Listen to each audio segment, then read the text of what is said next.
Hey, Kelly, nice to see you again. Hi, Dorian. Good to see you again. No, thank you for joining the platform. I really do appreciate it. Yeah, Um, thanks for having me. yeah, absolutely. But I want to jump right in.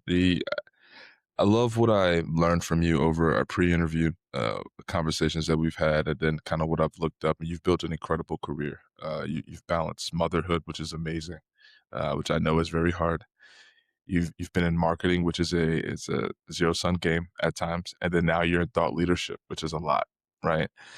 Can you share a moment from maybe your early days, maybe as a young professional, or even when you knew mom, where you had felt that spark of clarity about the kind of impact that you wanted to make, and how that moment guides you today? Oh, man, I don't know if I had a moment of clarity until I was pretty far into my career. I actually started, so I started my career in nonprofit for a few years, and maybe a moment of clarity there, I guess. So I'll use that. I started working with clients directly in a nonprofit. I thought that I wanted to help people in that way. Originally actually was gonna wanted to be a missionary. I wanted to go into the Peace Corps. I had this just this bleeding heart, right? Like I Gi- wanted to help. Give the audience context. Where were you located?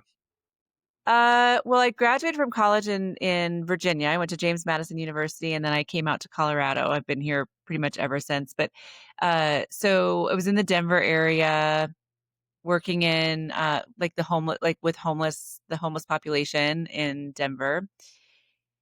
And it didn't take me long to realize that I was not good at that type of work. I, I spoke to a group of women recently telling them how I worked in a domestic violence shelter, and everyone went, "Oh," and I was like, "Yes, very admirable work. However, I was not good at that type of work." And it's okay to say that. It's okay to know that you're not good at certain things. I really struggled with working with the clients in the shelter. But what I learned about myself at that really, really early phase of my life, I was around 25 years old. Uh, I I was really good at the administrative side of the work. So pretty quickly, I was moved into, rather than working directly with the clients all the time, I was moved into the grant writing area where I was really good at taking the stats. So every month in the shelter, they have to take stats and they have to report those to the funders. And I was good at that part of it, right? And that was something that I didn't know that. I didn't know that about myself in high school and college, right? But um, I was good in that way, and I was good at training people, and I was good at, nurturing people in a different way, not client services. I look at like people who are, in nursing roles or teaching roles, and I'm like, "Oh my goodness, I that was not my skill set," right? I'm not, not that patient. But I think that led me down this path into professional services and helping entrepreneurs behind the scenes. And that was something I never knew about. You just don't, I hate to say it because you're much younger than me, Dorian, but you don't totally know what you're good at and what you're going to enjoy and where you're going to thrive in your career that early on. You may find things that you like and that you may be more self-aware of your skill set, but yeah, it was kind of those just learning about myself, where I was the best fit within the organization, and then that kind of led my path going forward. That's awesome. I appreciate you sharing that story. That's a it's cool to see the shift in the mind of like and knowing like it's okay to not be good at something and know like this is not what I want to do, because I think that sometimes we have this thing where we think it's the right thing, like we think it's the right path, but it's like, well, if you're not good at it and don't feel like putting in the reps to get good at it, then cut your losses short and kind of pivot a little bit. You know what I mean? Right. Like, and Right. that's what it sounds like you did there. That's really cool. So you talked about navigating into now the supporting role. right? You've been supporting other people's visions, and we talked about it more so in like the corporate marketing. You did corporate marketing. So now you're owning your own, right? With 2 Mile Marketing. And now you're also a thought leader, right? So you're entering way different spaces from being the person that is behind the scenes. What's the hardest internal barrier that you had to overcome to almost step into your, as we kind of talked about it, your Batman role? We've been Alfred in the background for such a good long time. What was that for you stepping into your Batman role? And then how do you coach others to push past those similar fears? Yeah.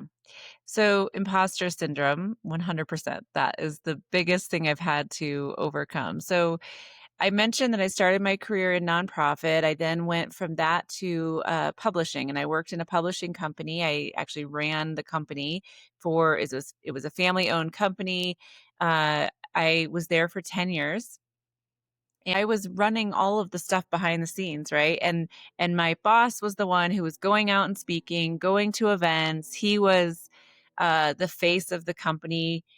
Nobody knew who I was unless they were working with me behind the scenes.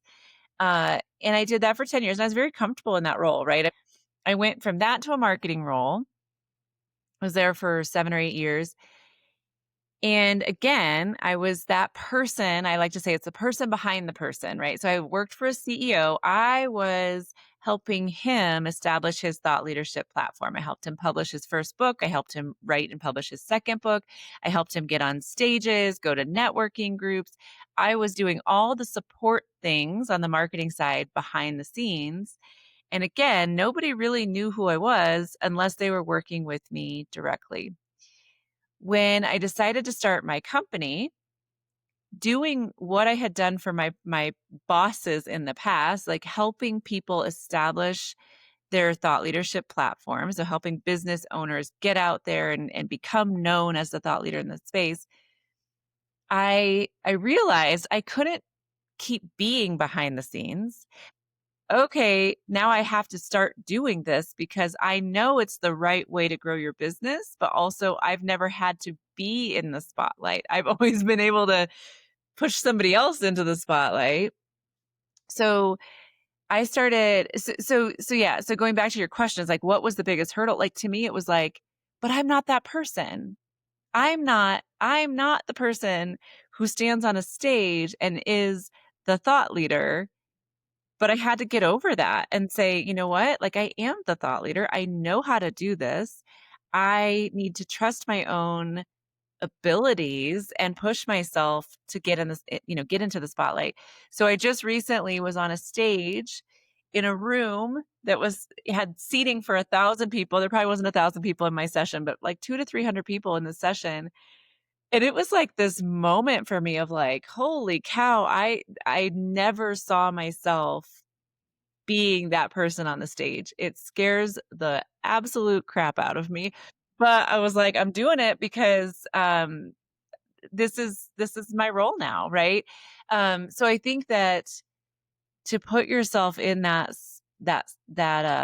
place of being the thought leader, you really have to push yourself in ways that make you uncomfortable, right? And so you asked, how do I encourage other people to do that? One of the things that I started with a few years ago, before I started my company, but when I knew that the next phase of my career was going to involve more, public presence and being out there, I started pushing myself to do video content. That was a way because I have a huge fear of public speaking. And I knew that I needed to get even just doing podcast interviews, I would be like shaking. Like I was so nervous. Like that was so, and you can tell now, like I've just done it, right? Like I'm more comfortable Mhm. with it. But at first that felt just so foreign to me. And so I started making TikTok videos and just talking about publishing a book, book marketing, whatever topics I felt were I could contribute in some way and help people. I started doing that. I started doing more, podcast interviews and just starting to talk about my story and what information I have to share. And through that, I got more and more comfortable with it. So even though it felt so just so foreign to me. It became almost second nature. Like I can have these conversations, I can talk about my story, I can share, everything that I've learned, I can share it now in a way that just feels natural, but it didn't at first. So that's what I encourage people to do. If you are wanting to get out there, potentially build your personal brand, build a thought leadership platform, if you have those fears or insecurities or, imposter syndrome, just start doing it because that's the only way you're gonna get over it is just make yourself uncomfortable and start doing it, and it becomes you get more comfortable with it over time, I promise. Yeah, I couldn't have said it any better. I really couldn't have, and I agree with you wholeheartedly. It's something that you said in there, and it's so cool because it goes back to, biblical principles that I believe in, where it's like he first tells you to identify as the thing, right? And you said that, where it said you had to decide that you were going to be this thing. And then once you've made the decision to do those things, your actions started to follow, which, yeah, they're uncomfortable, but they put you in a better position to be better at the thing that you said that you now are. And so it's a fun game, but I hope that our audience really is grabbing the first step of this, and it's that identity shift. It's that self-talk change because you had to go from telling yourself, I what am I doing here? Why am I doing this? To I can do this, right? You had to make that first identity shift. And I think that's, I really believe that to be one of the first steps in any kind of change is what you believe in yourself, self belief. And we can get into it, talk about that. I think that's another podcast episode, but it's so good. That's so good. I want to touch on this because I know your work, you you are empowering women, specifically as well. I know that is one of your main your targets, and you empower them to find their voice. And I know that's at the heart of your work. Can you share a time where maybe you struggled with your own voice? What times have you struggled with your own voice, and like what lessons, maybe about like leadership, did that teach you that you now pass on to others? Yeah. Part of the reason for my passion for women in the workplace comes from the feelings that I had. Now, this was 20 years ago. It's maybe a different time. Maybe people are different now, but I had a lot of pressure when I started having kids to stay home. And uh, and we couldn't afford for me to stay home. It wasn't an option. I had to work, right? So the people who were telling me that, you're gonna miss these years with your little babies, and these years are going to go by so. I mean, these conversations I had with people are ingrained in my brain. It made me feel like a terrible person, a terrible mother, but I didn't have a choice.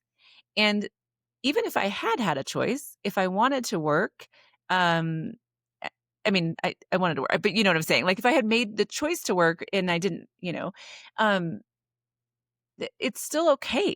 It's still okay to make that choice. And so I have been very passionate about women in the workplace, supporting women who are making tough decisions every day and sometimes getting um, pressure from people in their lives and, it was just really, really hard on me, and so I really wanna support women in that and women who are choosing to stay in the workplace. I also found, Dorian, that when, about, 10 to 15 years after my kids were born, I was at a leadership table and I looked around and I was literally the only woman at the table, and that was what made me realize that women often don't make it to high level positions in their careers because they make the choice to stay home, which is also okay. But they sacrifice their career for their children or for their families.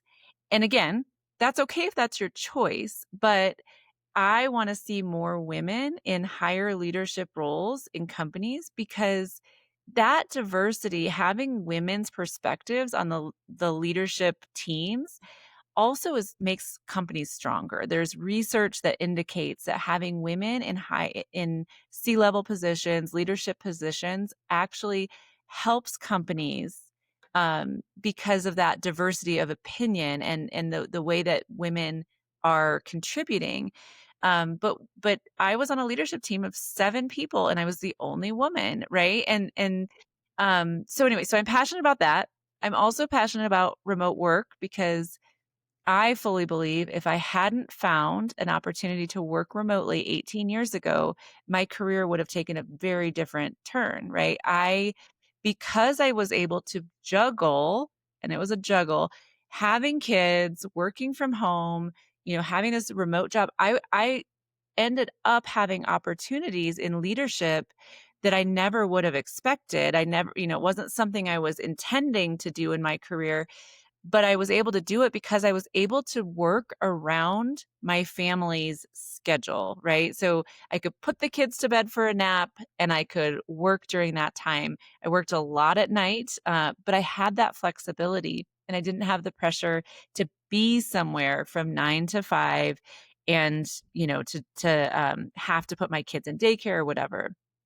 So those things are really important to me, and that's how I've kind of some of my personal brand. You mentioned that you know that about me because I've talked about it a lot online. That I think those things are really, really important. I think remote work really helps women stay in the workplace if they want to, or have the flexibility that they need in order to work and to have a family. Um, so yeah, so those are some of the things that I talk a lot about online and I really wanna help support women in the workplace. My podcast is, that was part of why I chose the topic that I did. My podcast is Beyond the Bestseller, but I feature women authors of nonfiction books. So it's women who are writing books that are professional in nature typically, and they're wanting to help other women in the workplace as well. And so that's kind of why I went with that theme of my podcast. Love that. I love that, and I think there's you're adding to a voice that needs to be more prominent in our communities, because I do believe in the diversity aspect of just having a different perspective completely at that top level, right? Because I think, you know, the way people grow up, the way people learn, it's so different. And having all of those kind of avenues met at the top, I believe trickles down into everyone being heard, everyone being felt, everyone being listened to. And I think that's so important. So I love that you're doing this work. I really do. And keep doing the work on the podcast. I know I'm excited to listen to it, keep listening to it and see what I can learn from it. And I think anyone that is listening, take a listen to the podcast because these are nonfiction books. These are most likely personal development authors, people that are really trying to help and better not just themselves but their communities. So take a listen to it. There may be some insights there that you can grab and grow from. Uh, so I appreciate you sharing that, Kelly. That's awesome. Yeah. Um, Now I want to quick pivot into more strategies, more frameworks. Right? I love giving the audience something that they can take away from the episode. So we kind of go into your expertise in personal branding, marketing. You've helped countless professionals stand out. Can you break down like a maybe like a go-to strategy or a step-by-step process that you use to help someone craft a personal brand that, I would say feels true to them and, resonates with their audience? How do you break that down into like a little process? Yeah. So it depends on, what the person is about, where their audience is, right? Most of my clients are going to find their audience on LinkedIn. So that's kind of where I specialize. But in some cases, it may be Instagram, it may be TikTok. So Um, the platform is really dependent on where your audience is, right? But for my clients, we start with developing content for LinkedIn. Well, a few things we focus on. So if they're trying to establish a thought leadership platform, we recommend posting to LinkedIn 2 to 3 times a week, posting, or excuse me, guesting on podcasts 2 to 3 times a month, and then speaking. I say quarterly. It's hard to really schedule that kind of thing. You're kind of dependent on when events are, but just kind of. I say quarterly because it's just you're just constantly looking for more events, and you're looking in the future. So you're just constantly planning around how to get in front of your target audience. Now, that is the B2B professional that I typically work with, right? But for me, developing my personal brand, if I want to back up a few years, that started with blogging. So uh, I'd love to say that I had a really great formula for how often I was blogging, but it was really just hit or miss because it was a side hobby, on top of my job. So sometimes it was once a day, sometimes it was once a week, sometimes it was, every other month, whatever. But blogging, right? Like so taking like you, for example, like taking the things that you're interested in, leadership, you know, uh, professional development, these topics that you care about, and starting to just formulate your thoughts by writing about them. That's what I was really doing for a lot of years. Was I was blogging about book marketing. I started my blog, 15, 16 years ago, and the topic was marketing your book with social media because 15 years ago, social media was new. And Yeah, so yeah, that was a topic that was interesting, and most authors were scared of social media. They didn't know how to use it. So I was just writing things that were like helping them learn how to use Facebook at the time, Twitter at the time. And then I actually a few years ago I did a whole series on how to market your book on TikTok because that was TikTok was new a few years ago and people were, again, afraid of video and putting themselves out there in that way. And so I was, just creating content around how to help people who just that was different for them or new for them. They didn't use the platform like I had been. So helping them understand it. So starting to develop that content doesn't have to be blogs, but that was kind of how I started. And then I always was kind of testing social media platforms. And like I said, I developed a following on TikTok because I just started forcing myself to do videos every day talking about book marketing. And so some of the formula for me was the hard part for me was coming up with ideas. It's like, mhm, what do I post about? Right. So I would just create a list of like questions that people would ask me. Those are great things I could just record a quick video on. Or, things that I was seeing that people were doing well or not doing well. And then, talking about those things or showing examples of those things. Like, for example, I do a lot of book reviews, and when people send me their books to review, that's great. I get a copy of a book. But one person had in there all of these little things within, bookmark, stickers, trinkets, like all these. And so I showed, like how to really wow the book reviewer when you send them their book, yeah, so just things like that, just yeah, taking my experiences and turning them into teaching moments.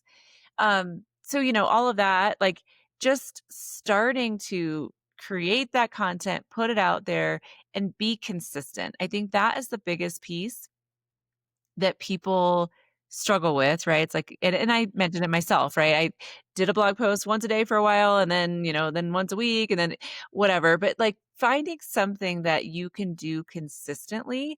And so don't do like, I'm gonna do TikTok for a month, and then I'm gonna do Instagram for a month, and then I'm gonna do, you wanna be consistent in whatever platform it is, and you're not gonna see results immediately in most cases. So it's sticking with it. If you know that this is the place to reach my audience, I'm gonna do this every week or every day or every month, and just sticking with it.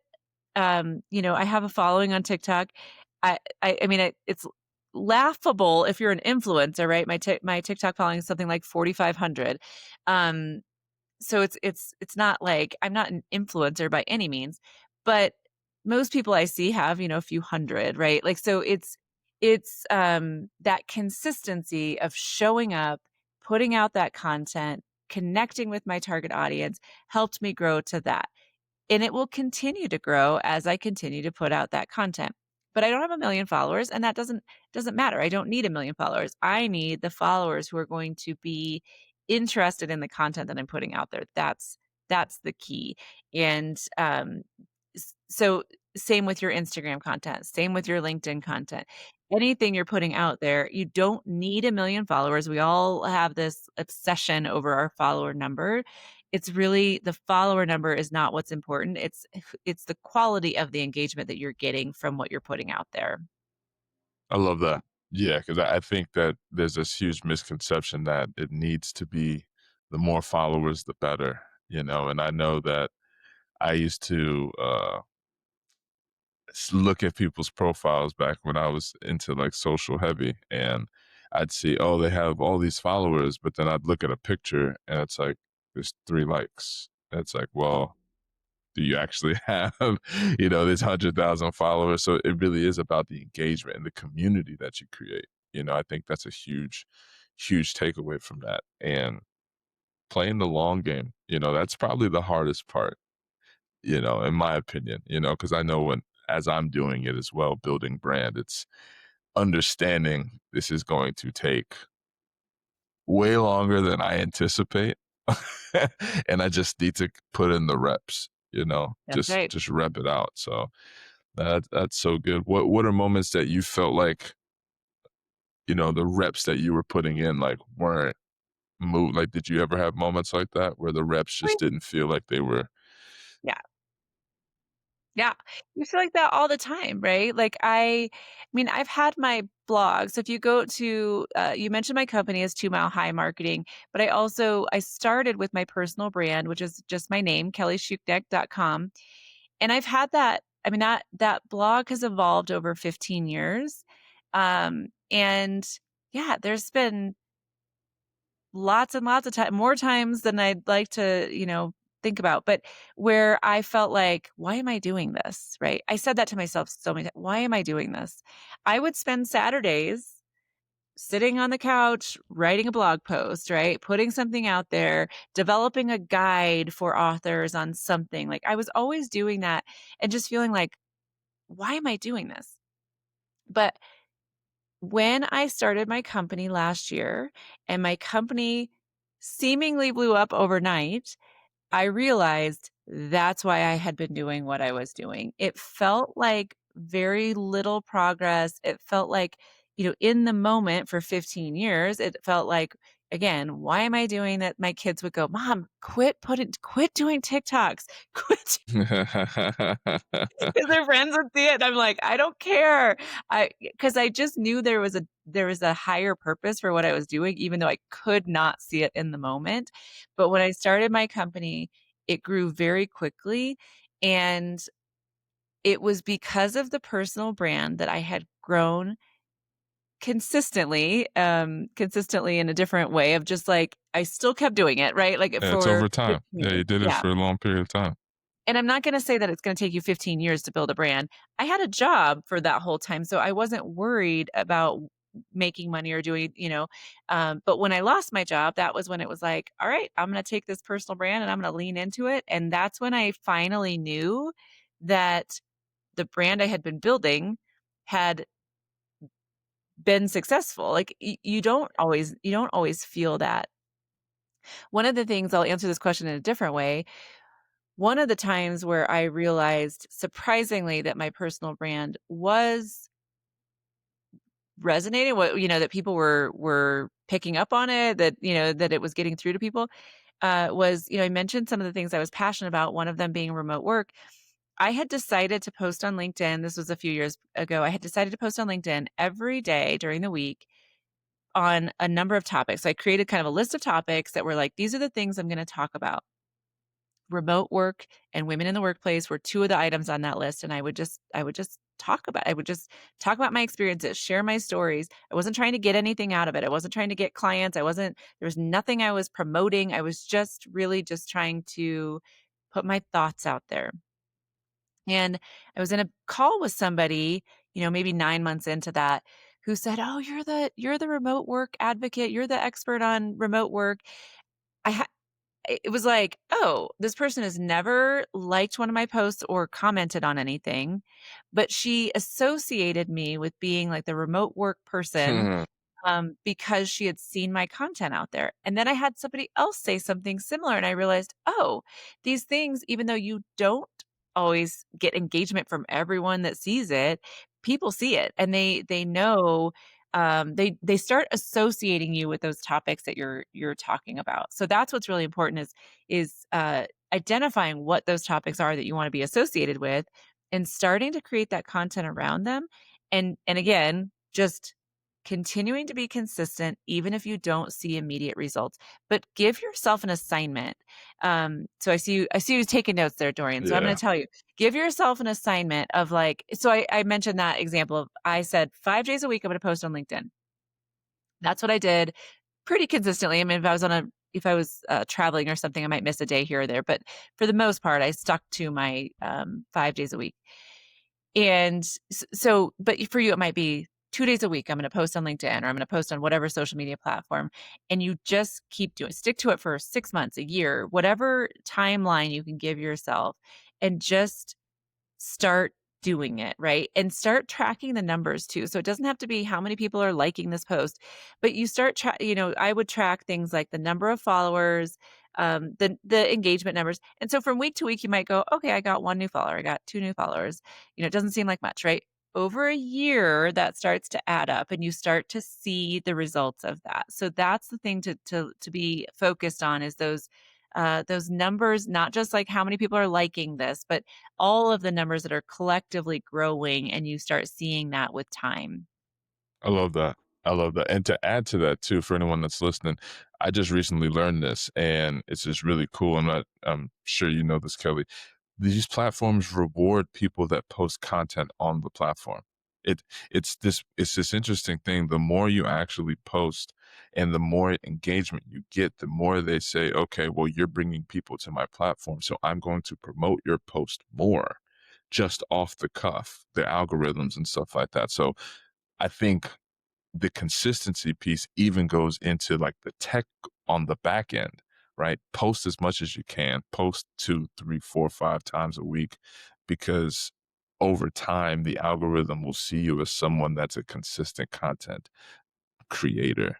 And I think that's another piece that adds to just how to build on this personal brand thing. And it's interesting to me, and I'm not sure if you know this, Kelly, man, and you probably do because you're in this space, but these are things I'm just learning, and I just wanted to share with the audience. As many people as we know to be on the platforms, let's take LinkedIn, for example. I think that's a 1.6 billion people on the platform or something like that. This some absolute wild number. I learned that there's less than 1% of people that are on the platform that post on the platform. Everyone else is just watching. And so I when you hear think that. when you think about all the times that you're posting and you think you're oversaturating the your people and your audience and whatever the case may be, you're actually not even scratching the surface of the amount of people that are watching. It is hard. Kelly knows, and I know too. It is hard to come outside of your shell, but in this new AI generation world, I think it's imperative that you do. Yes. That's it. I'll say the other thing that happens too when you start posting consistently is not everyone's going to love everything you say, right?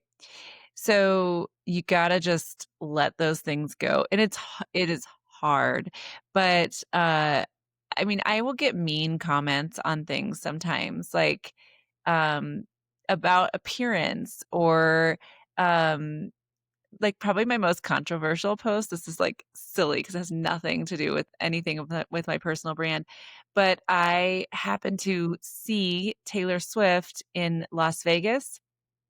I saw her, like, walk by me in a hall, and I took a video of her walking by, and I shared it on TikTok and said, "I ran into Taylor Swift in Las Vegas." And that post, it probably got like close to 1 million views on that post. And people like were just attacking me for saying I ran into her, for like, why would you take a video of her? Like all these things, you know. I mean, and I had lots of people excited about it too. But I Oh was just man. like, you just have to like let it go because people are gonna assert their opinions on anything you say. And if you let that get to you, it's just gonna make you stop. You just have to let those things go and not worry about it. But if you're posting content about leadership, you might get pushback about something or comments about, it just it's just the nature of social media, right? And if you're gonna commit to it, uh, just don't let those things get to you, and just don't let the little internet trolls bother you. Just keep going and stay true to what you believe in. Yeah, I couldn't agree more. They don't exist. They're on the internet, guys. Don't like you got to remember. It's like it's just the internet. It's not a real place. Like it's like the internet's not. I mean, some people, and again, this is a controversial take, right? But but for me, the internet's not a real place. Like I still live in real life with like I have a snake plant behind me. These are real books. I'm using a real microphone here, and like I live in real life. Like you may be listening to me on my voice, whatever, but I'm a real person, guys. I swear. Kelly's real. We swear. The internet's not real. Anyway, sorry. I've been taking a lot of tangents on this one, Kelly. This is you got me on a roll today. It's all right. Um, It's all right. but I'm gonna lock back in kind of on the subject at hand. I want to talk to that seasoned veteran in the workplace, right? That has had this career, but they're trying to now rebrand themselves. They're trying to pivot into different kind of roles, put themselves out there in a different kind of way. What would be, maybe one or two strategies that you would give them in maybe a coaching call that could help position themselves because they're coming from zero. They don't post on LinkedIn. They don't have a profile online. They don't do any of that type of stuff, right? But they know they're in this new world and age that they have to now. How would you approach that client? And what would be like one or two things that you tell them? Yeah, I think, for somebody like that, I think it's important to, kind of all the things we've talked about here, identify what are those things that you want to be known for, that you're passionate about, and start creating. And if you're starting a company, so I think what you kind of mentioned was like this might be somebody mid-career who's now starting a company, or, starting to put themselves out there. Maybe they're thinking about their next uh, career opportunity, and they're thinking they need to kind of lean in. So, thinking about what they want to be known for, if they are starting a company, kind of what would their target audience be interested in? And then uh, creating uh, that schedule for themselves of, this is what I'm going to commit to creating, the content that I'm going to create on whatever schedule. Um, one thing that if you one thing that is really helpful for creating content is getting on podcasts, because when you get on podcasts, you get clips that you can share. So you've got video content you can share. There's things that you say that you can turn into, so it takes little effort to get on and have a conversation, and then you can actually create lots of content out of any kind of podcast interview. So those are really great ways to come up with more content. Um, and then, if creating content is new to you, do your homework on it, do your research. Follow the people who are creating the kind of content that you want to create, to get inspiration from that, right? Um, be thinking of ways that you can create content that's engaging. So not just, one of the things I tell people is like, don't just like put out like a text post on LinkedIn over and over and over again.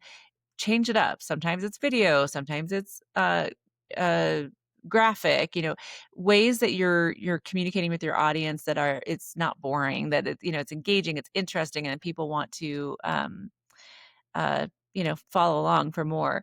So some of that just takes some, like, time sitting down and working on, being creative and coming up with ways to reach your audience.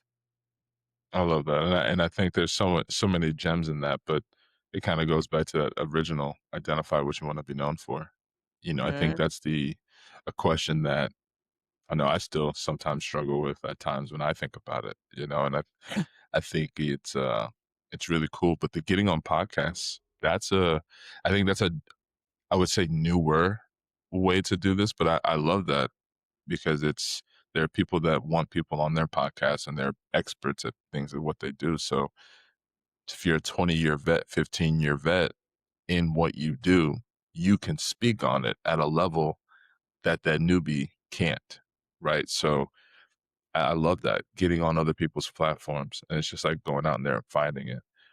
That's so good, Kelly. That's so good. I think that's a great approach to start off and then finding your target audience. You see, I'm looking down. I wrote all this down because I this is real good stuff because I know I need just help as well with the content schedule, and we all have time, but I everyone knows you either, you make time for things that you want to do. You have to make the time, so I have to make the time to work on my content schedules Yeah. for sure. For sure. Yeah. Just candidly, I absolutely have to. But we're gonna close up here. The I just have one, I would say, I guess, one last question. As you look at the impact that you're making right now through the 2 Mile High marketing and your podcast, what's one truth that you know about building influence that you've learned that you want the aspiring leaders that are listening today to carry forward? And add to that, why does that actually even matter to you personally? So one truth that I know about building influence and why it matters, did I get that right? Yeah. Why it matters to you specifically. Yeah.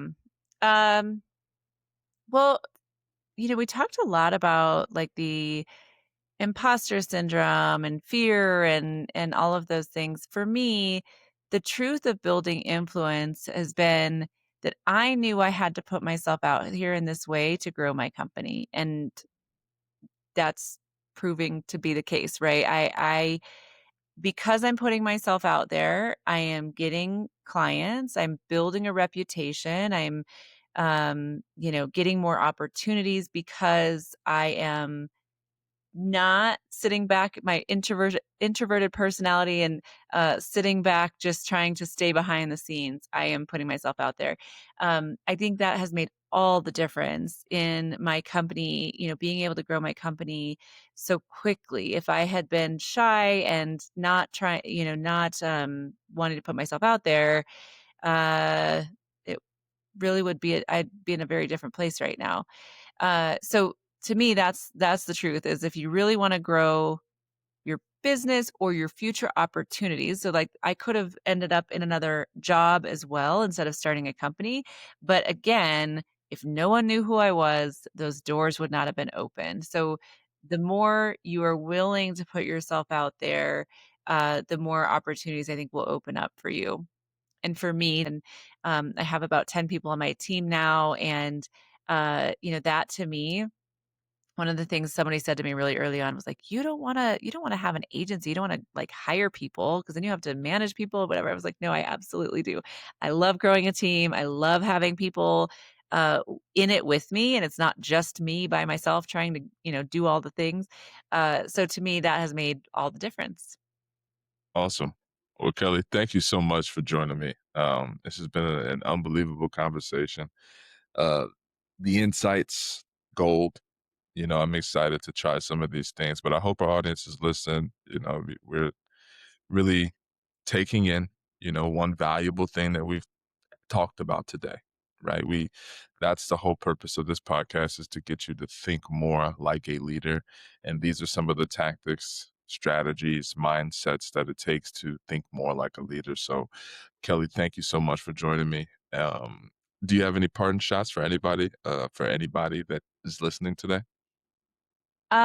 Just If you are on LinkedIn, connect with me there because I am very active on LinkedIn, as I've mentioned. Also, if you're interested in um, anything related to building your thought leadership platform, go to my website, 2milehighmarketing.com. I've got a quiz on there that is the Thought Leader Scorecard and helps you, it takes 3 minutes, helps you think through your thought leadership presence and kind of what you're already doing and what you could be working on. It kind of tells you where you fall as a thought leader. So if that is something you are thinking about, that quiz is helpful in helping you think about what to focus on in order to take the next step there. Awesome. Awesome. Thank you so much. Um, and for everyone listening, I hope you have a splendid rest of your week. This is Think Like a Leader. I'll see you next week. Thanks, Dorian.